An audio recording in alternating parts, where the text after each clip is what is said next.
दोस्तों, इस वीडियो में हम सीखेंगे कि कैसे हमने क्विकबुक ऑनलाइन में अकाउंट और सेटिंग कैसे हमने करनी है।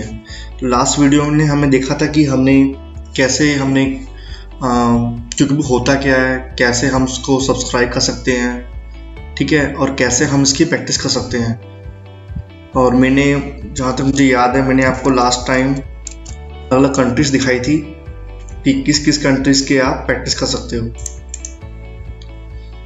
ठीक है दोस्तों, अब हमने सपोज हमने क्विकबुक ले लिया है, तो सबसे ज़रूरी जो और सबसे पहला जो काम होता है वो होता है कि अपने जो आपकी बिजनेस है उसके बारे में डिटेल डालनी है। तो दोस्तों आज हम वही सीखेंगे, तो चलो शुरू करते हैं।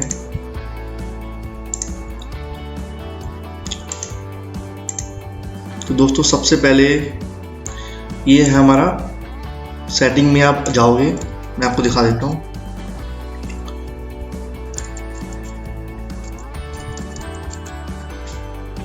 ठीक है, यहाँ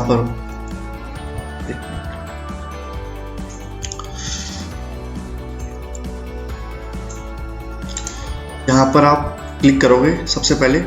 ओके, उसके बाद आप यहाँ पर जाओगे account and settings your company के अंडर में। ठीक है, यहाँ पे आप क्लिक करोगे और इसके बाद हमारे पास यहाँ 4 ऑप्शंस हैं। पहला है कंपनी, ओके, दूसरा है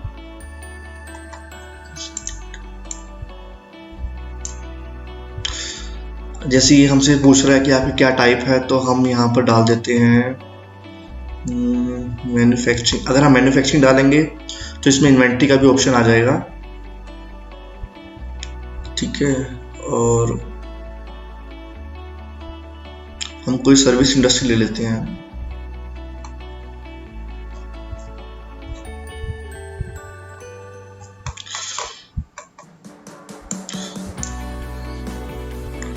हम ऐसे करते हैं, चलो हम मैन्युफैक्चरिंग ले लेते हैं।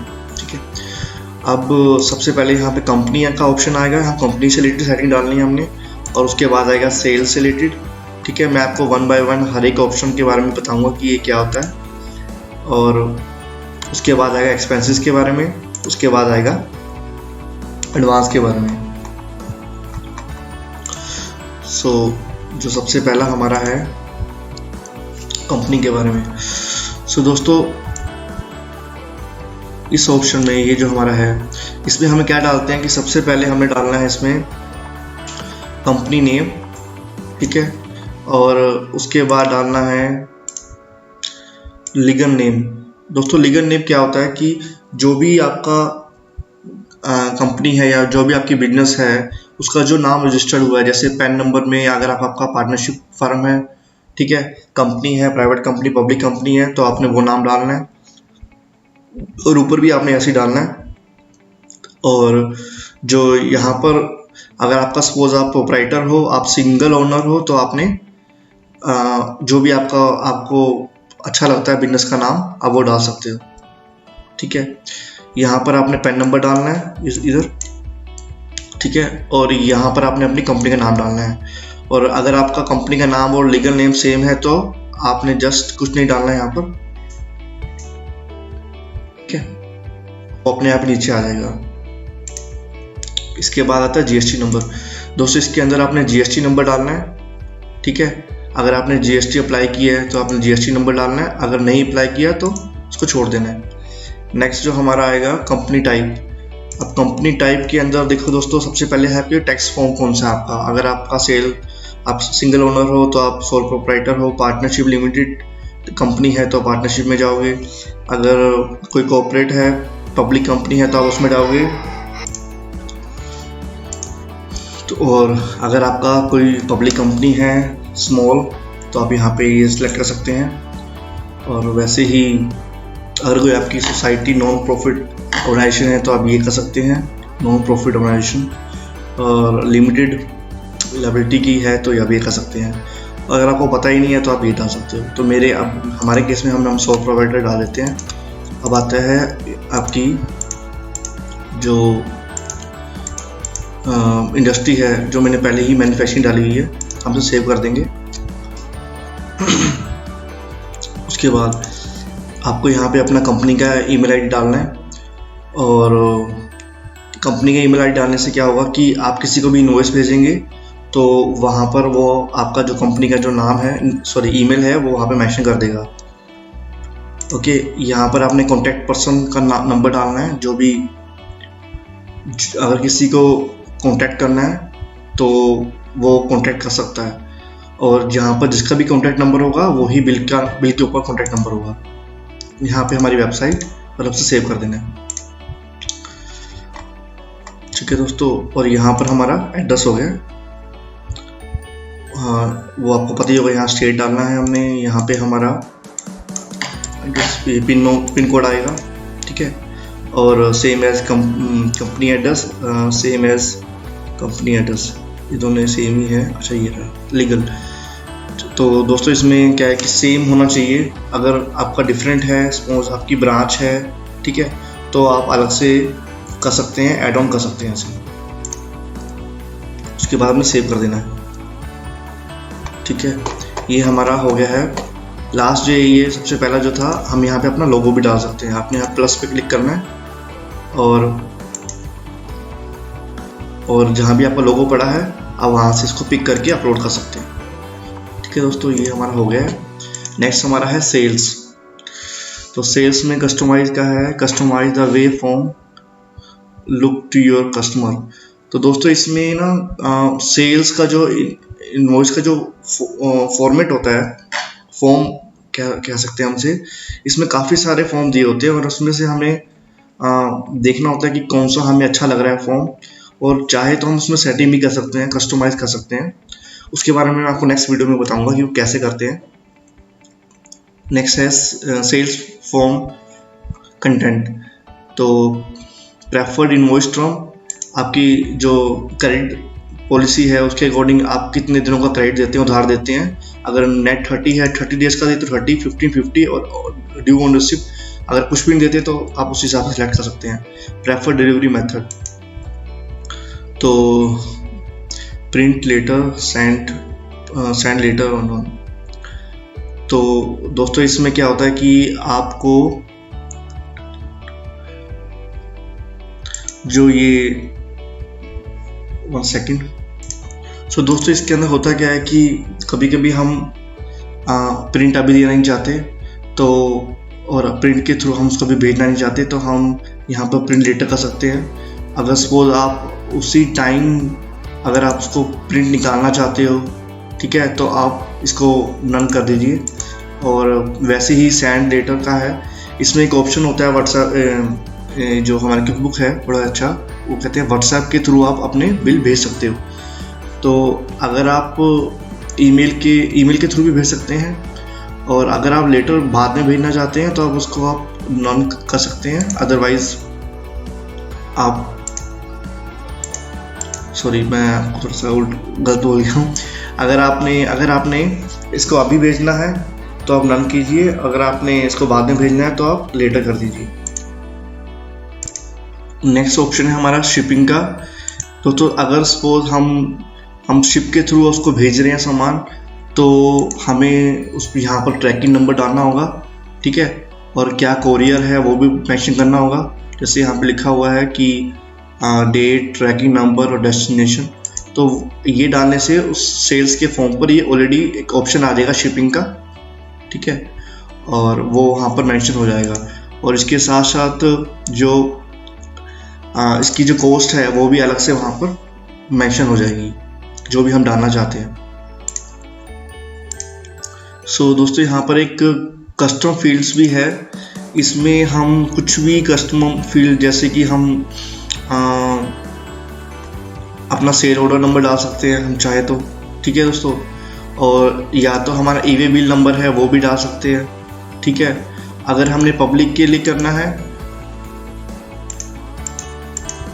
अगर हमने इंटरनली रखना है, सिर्फ हम देख सकते हैं, तो सिर्फ हमने इंटरनली क्लिक करना है। और अगर हमने इसको पब्लिक, अगर जिसको हम भेज रहे हैं हम उसके लिए करना है, तो हम यहाँ पर दोनों पब्लिक और इंटरनली दोनों ऑप्शन कर सकते हैं, ठीक है दोस्तों। सो दोस्तों नेक्स्ट हमारा है custom transaction number.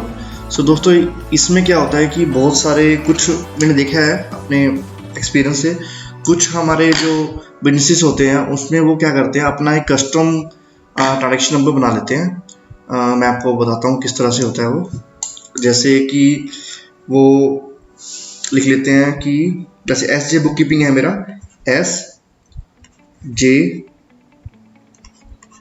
Sorry book keeping डाल के स्लैश 2021 स्लैश सॉरी इस तरह से। तो इस तरह से वो दिखा देते हैं और उनका अपना ही एक इनवॉइस नंबर का एक पैटर्न होता है। तो आप ऐसे भी कर सकते हैं अगर आप इसको एक्टिवेट करना चाहते हैं।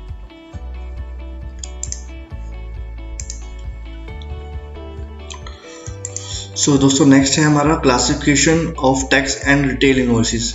सो दोस्तों अगर आप अपना क्लासिफिकेशन दिखाना चाहते हो कि जैसे किसी में हमारा 5% है, किसी में 18 है, किसी में 12% है, तो आप वो दिखाना चाहते हो तो आप अलग से इसको एक्टिवेट कर सकते हो,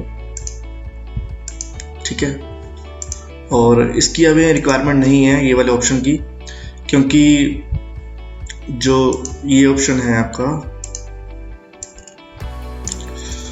separate numbering for retail invoices, क्योंकि अगर आपका जीएसटी नंबर है तो मतलब आपको हर एक में टैक्स दिखाना पड़ेगा। हाँ ये हो सकता है कि ये कहना चाह रहा है कि अगर आप होलसेल का बिजनेस करते हो तो उसके लिए एक सेपरेट नंबर हो और रिटेल के लिए अलग हो। अगर ऐसा है तो हम इसको एक्टिवेट कर सकते हैं, ठीक है।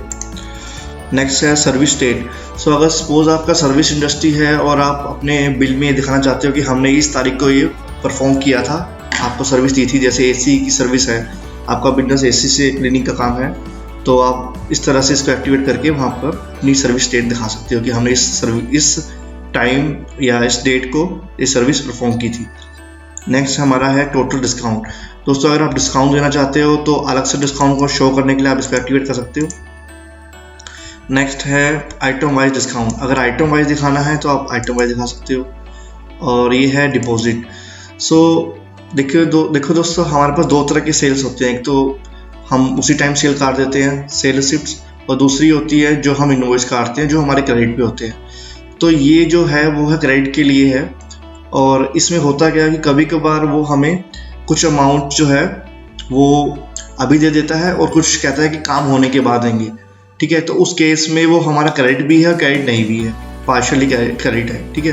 तो इसलिए हम इस ऑप्शन को भी ऑन कर सकते हैं। Round of final amount for sale transaction. तो दोस्तों आपको पता है कि पॉइंट समथिंग ऐसा आ जाता है, मैंने भी काफ़ी बार देखा है कि कोई भी ऐसे जैसे कि 10,000, 20, मान लो इस तरह की 200.57 इस तरह से आ जाता है दोस्तों। तो इस चीज़ को हटाने के लिए भी हम ये राउंड ऑफ का कर सकते हैं यूज़, इसको एक्टिवेट करके। उसके बाद आपने बस सेव कर देना है इसे, ठीक है। और हमारा नेक्स्ट जो है वो है प्रोडक्ट एंड सर्विसेज। सो दोस्तों नेक्स्ट हमारा जो है प्रोडक्ट और सर्विसेज है। इसमें show product service column on sale form. So सबसे पहला हमारा आता है शो एसक्यू कॉलम। सो दोस्तों आपको पता ही होगा एसक्यू क्या होता है। हर एक प्रोडक्ट का अपना एक कोड होता है, जैसे मैं इसमें दिखाता हूँ आपको ये। सो आप यहाँ देखोगे तो ये इस तरह का कोड होता है। और ये दिखता कैसे है,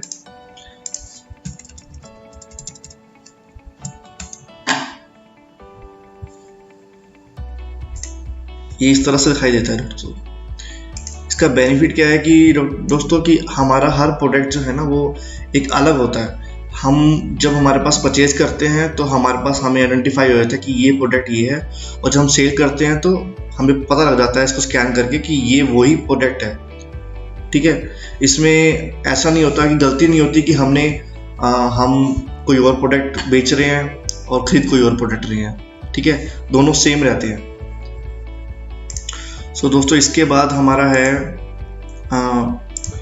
ट्रैक क्वांटिटी एंड प्राइस। दोस्तों अगर आप अपने जो बिल में, सेल बिल में रेट दिखाना चाहते हो और क्वांटिटी दिखाना चाहते हो तो आप इसको एक्टिवेट कर सकते हो। ठीक है, नेक्स्ट है track quantity inventory quantity on hand. तो दोस्तों अगर आपने अपनी क्वांटिटी भी जो है इन्वेंट्री को चेक करना है, देखना है कि आपके पास कितना रह गया है, तो आप इसको एक्टिवेट कर सकते हैं। सो दोस्तों नेक्स्ट जो हमारा है वो है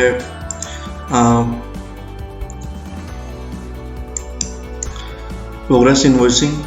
दोस्तों इसमें क्या होता है कि आप सपोज आपका किसी से कॉन्ट्रैक्ट हो जाता है, ठीक है, आपने उसको इस पे लिखा हुआ है create multiple partial invoices from a single estimate. तो आपका किसी से सेल कॉन्ट्रैक्ट हो जाता है, बट ऐसा नहीं है कि आपने एक बार में ही उसके सारे बिल बना दिए, मतलब एक सिंगल बिल ही बना दिया है। तो उस केस में क्या होता है कि हमें थोड़ा थोड़ा जैसे जैसे हमारा काम हो रहा है, जैसे जैसे हम गुड्स भेज रहे हैं, उनको डिलीवरी कर रहे हैं, उसके हिसाब से हम उनका बिल बनाते हैं। तो उस केस में हम यहाँ पे डाल सकते हैं multiple partial invoices from a single estimate.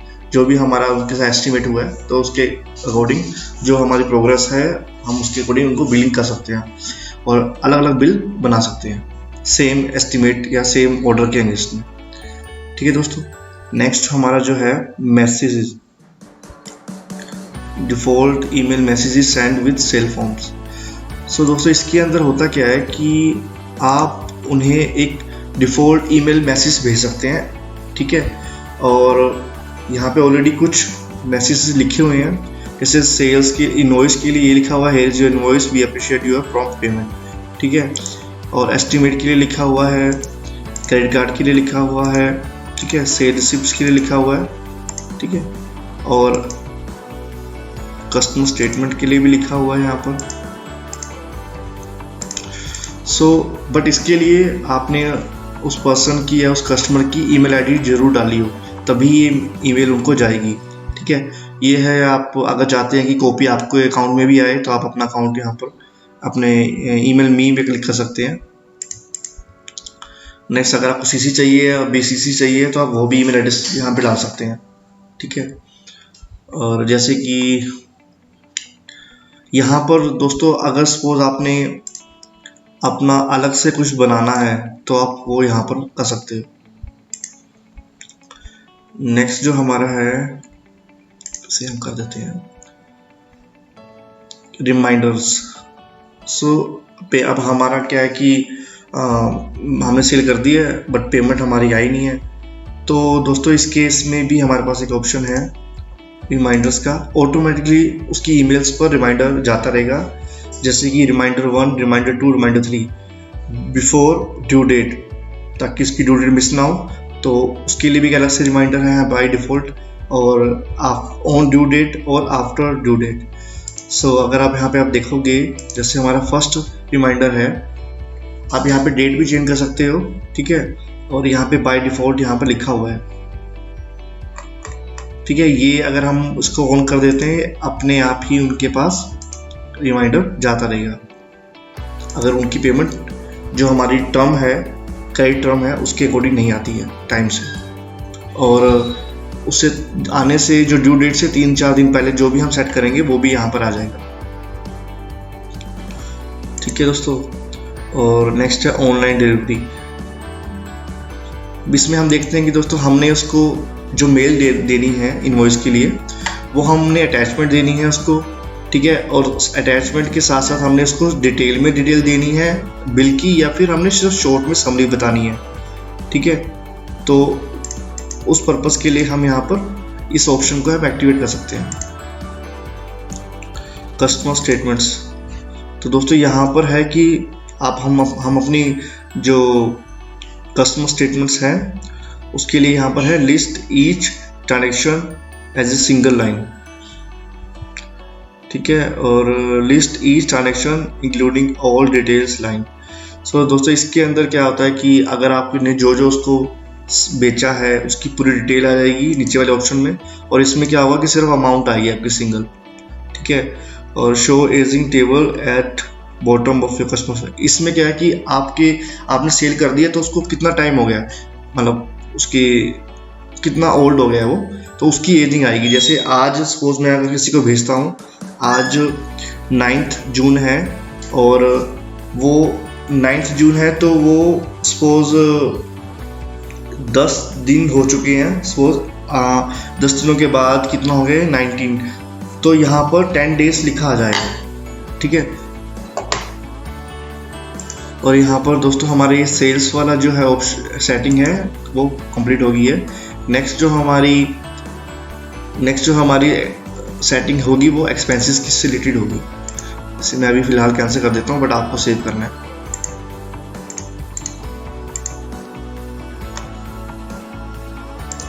सो दोस्तों एक्सपेंसेस सेटिंग के अंदर हमारे पास सबसे पहला ऑप्शन है बिल्स एंड एक्सपेंसेस, ठीक है।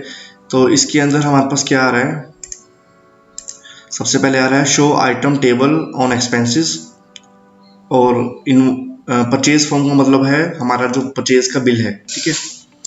तो ये हमें हमेशा एक्टिवेट करना होगा, क्योंकि हमारे पास डिपेंड करता है दोस्तों, अगर आपके पास कुछ आइटम भी आप परचेज कर रहे हो, ठीक है, और वो आइटम आपने सेल करनी है, तो इसके लिए हमें ये करना होगा।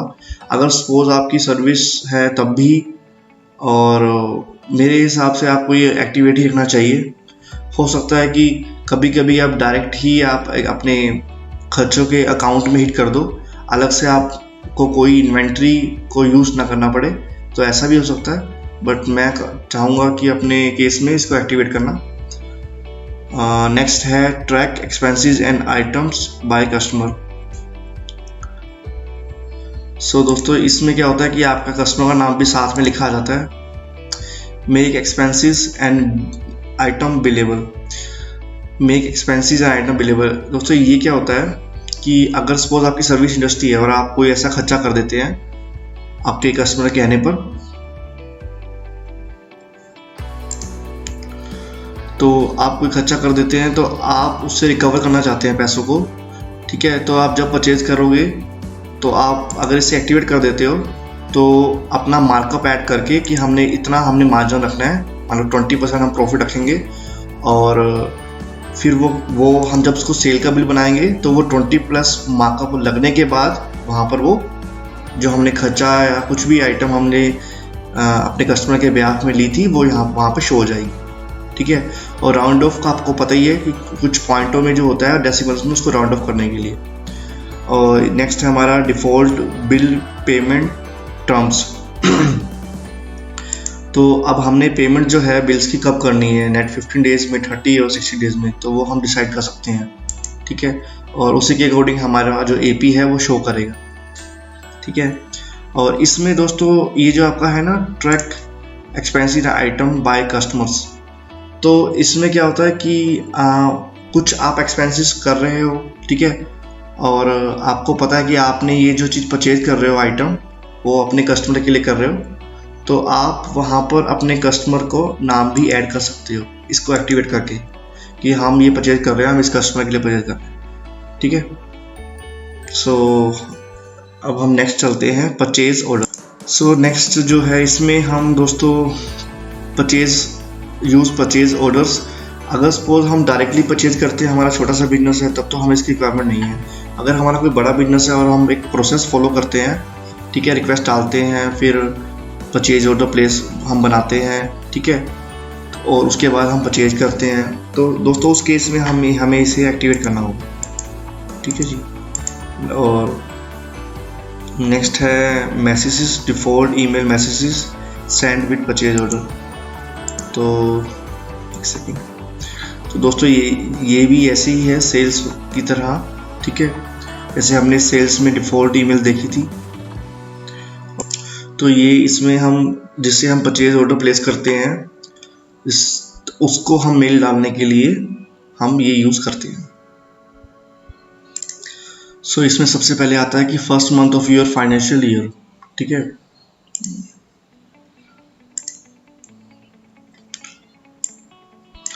तो इसमें जैसे हमारे केस में अप्रैल होता है तो हम अप्रैल डाल सकते हैं। नेक्स्ट है first month of tax year, ठीक है, तो हमारा फाइनेंशियल ईयर के अकॉर्डिंग अप्रैल होता है, तो वो सेम एज ऊपर जो हमने सेलेक्ट किया वही आ जाएगा। और अकाउंटिंग मेथड्स, तो इसमें अगर सपोज हमारा कैश काउंटिंग है तो हम कैश काउंटिंग डालेंगे, जैसे सोसाइटीज़ में मैं देखता हूँ RWA में कैश काउंटिंग चलती है, और बाकी हमारे जो बिजनेसेस होते हैं उनमें एक्रूअल काउंटिंग चलती है। तो हम वहाँ पे ये हम सिलेक्ट कर लेंगे, ठीक है। और क्लोज द बुक्स। दोस्तों क्या होता है कि अगर आपका 1 साल पूरा हो गया है और आप चाहते हैं कि कोई भी यूज़र आपके अकाउंट्स में कोई भी छेड़खानी ना करे जिसको आपने एक्सेस दिया हुआ है, तो आप यहाँ पर क्लोज द बुक्स पे क्लिक कर सकते हो और एक पासवर्ड वगैरह या एक पहले डेट डालिए, किस तारीख से पहले जो प्रीवियस है इससे पहले कोई भी आपकी छेड़खानी या कोई एडिट नहीं कर सकता। हाँ, रिव्यू कर सकता है बट एडिट नहीं कर सकता, ठीक है।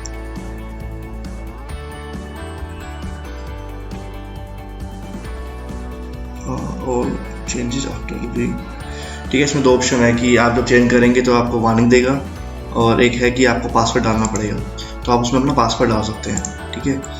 नेक्स्ट है डिफ़ॉल्ट टैक्स रेट सिलेक्शन।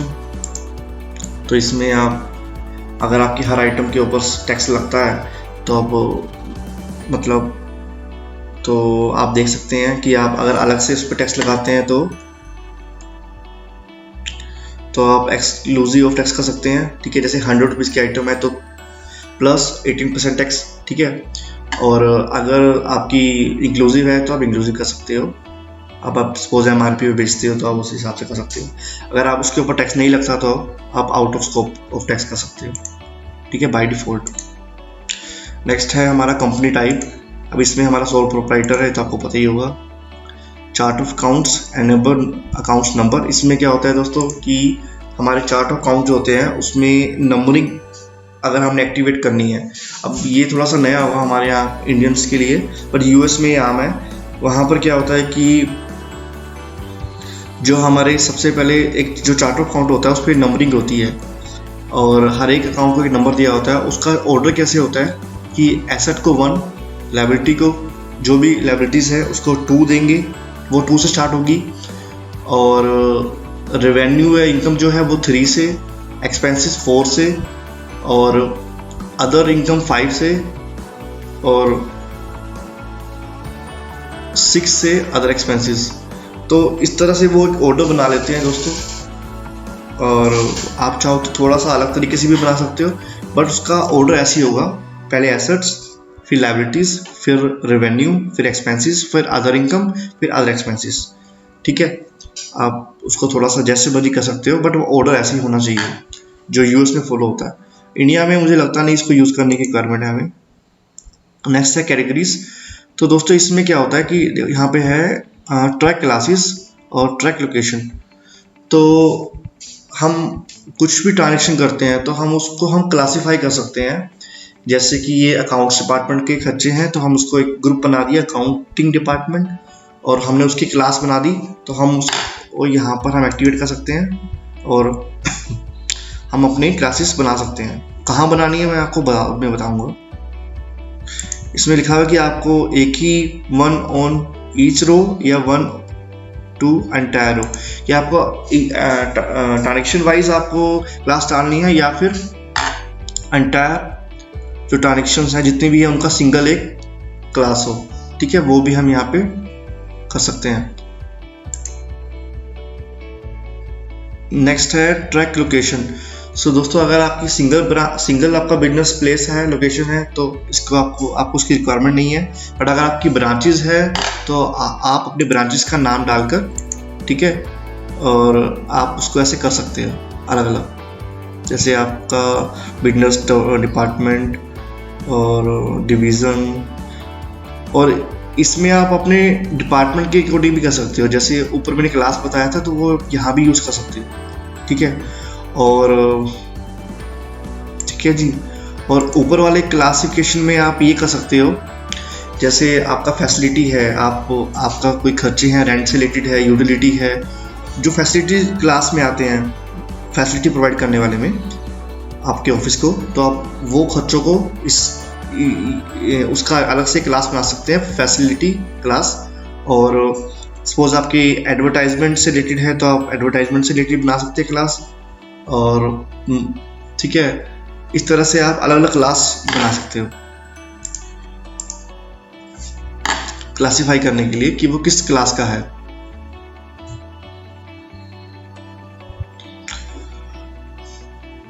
ठीक है जी। और नेक्स्ट हमारा है automation. Pre file forms. Forms का मतलब यहाँ पे आप बिल भी लगा सकते हो, सेल बिल, परचेज बिल, या फिर आप उसको एक्सपेंसेस के जो अलग से फॉर्म होते हैं, जो आप मैंने आपको बताया था कि ये इनको आप वाउचर भी कह सकते हो हमारे इंडियन लैंग्वेज में। With previous entered content. इसमें क्या होता है कि अगर आप किसी का भी नाम डालोगे, किसी सप्लायर का या कस्टमर का, तो ऑलरेडी उसका प्रीवियस जो होगा वो कंटेंट अपने आप ही काउंट्स वगैरह, डेट वगैरह सब कुछ उठा लेगा। ठीक है, अगर वो एक्टिवेट करना चाहते हो तो आप उसको ऑन कर दीजिए, अदरवाइज ऑफ रहने दीजिए। नेक्स्ट है ऑटोमेटिकली इनवॉइस अनबिल्ड एक्टिविटी। अगर सपोज आपने कस्टमर ट्रैकिंग एक्टिवेट कर रखी है बिलेबल एक्सपेंसेस के लिए, तो इसमें क्या होगा कि आपने जिस कस्टमर के लिए भी बिल किया है, सपोज आप उसका बिल काटना भूल गए हो, तो अपने आप ही उसका बिल काट देगा। ठीक है। नेक्स्ट है ऑटोमेटिक अप्लाई बिल पेमेंट। तो दोस्तों इसमें क्या होता है कि आप इसको एक्टिवेट कर देंगे तो क्या होगा कि जब भी आप बिल की पेमेंट करेंगे किसी की, तो वो सबसे जो लास्ट बिल है, सबसे जो पुराना बिल है, उसको वो अपने आप ही एक्टिवेट अप्लाई कर देगा कि ये जो पेमेंट है वो इसके लिए है। इसके बाद हमारा नेक्स्ट है टाइम ट्रैकिंग। सो दोस्तों इसके अंदर हमारा क्या है कि add service field to time sheet.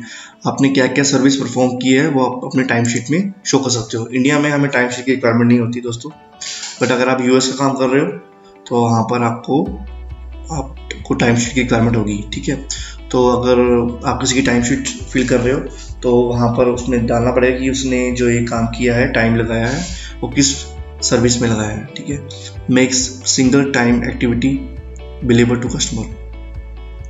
सो दोस्तों इसमें क्या होता है, वन टाइम शीट एड्स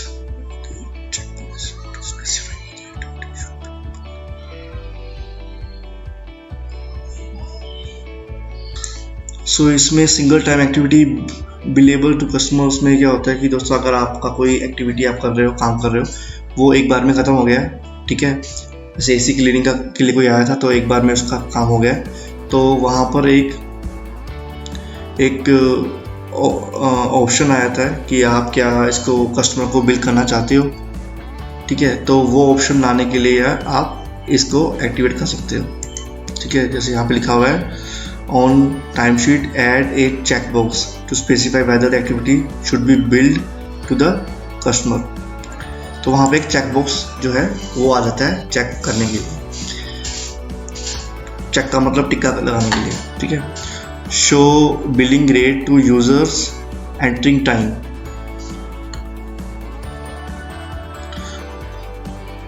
दोस्तों अगर आपका सेम है, जितना आप अपने एम्प्लॉयज़ को या कॉन्ट्रैक्टर पे किसी को रखा हुआ है उसको दे रहे हैं, और वैसा ही वही सेम रेट आप कस्टमर से ले रहे हो, बाकी ये पॉसिबल नहीं है, तो आप इसको एक्टिवेट कर सकते हो, चेक कर सकते हो।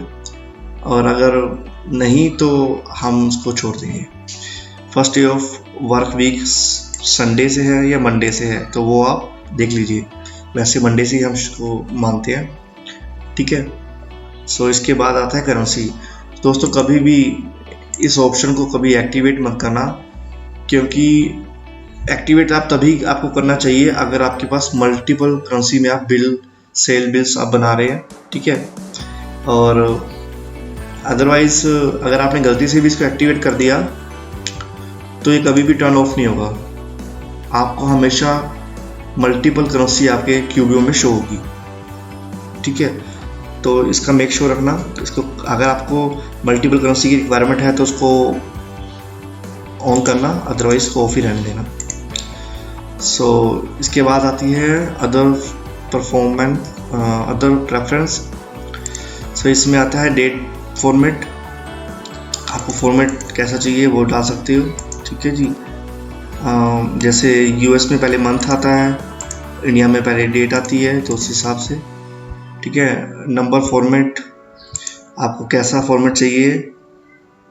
ठीक है, इसमें आप देखोगे कि बीच में गैप है, इसमें बीच में डॉट है। ठीक है जी, और ये जो फॉर्मेट है ये मुझे लगता है ये मिलियंस वाला है और ये इंडिया वाला है, ठीक है। नेक्स्ट है कस्टमर लेवल, ठीक है जी। कस्टमर लेवल आपको क्या देना है वहाँ पर, आपको जैसे सोसाइटी में मेंबर्स डाल देते हैं, ठीक है। और अगर आपका कोई मेडिकल से रिलेटेड है वो आप पेशेंट्स का डाल सकते हो। अगर आपका रेंट से रिलेटेड है बिजनेस तो आप टेनेंट डाल सकते हो, ठीक है। क्लाइंट सर्विस है तो क्लाइंट, कस्टमर है तो आप ऐसे कर सकते हो, ठीक है।